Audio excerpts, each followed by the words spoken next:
সাধারণত সব ছেলেরা এভাবেই কথা শুরু করার চেষ্টা করে। আম, আম, আমি মজা করছিলাম। বলুন না, আপনি কি যেন বলছিলেন? যা বলেছেন সেটাই বলতে যাচ্ছিলাম। আমাদের কি আগে কোথাও দেখা হয়েছিল? গত মাসে একদিন বৃষ্টিতে আমাদের দেখা হয়েছিল। আপনি আমাকে ট্যাক্সি ছেড়ে দিয়েছিলেন। I remember you. Of course, yes. ভালো স্মৃতিশক্তি। আপনিই তো ছিলেন।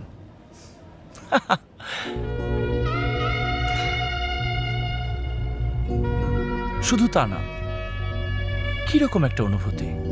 আচ্ছা, আমাদেরকে আগেও কোথাও দেখা হয়েছিল? আমি তোমাকে চিনি বালান,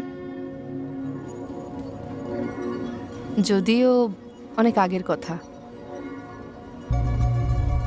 তখন সময়টা ছিল summer of 99, Dubai international school.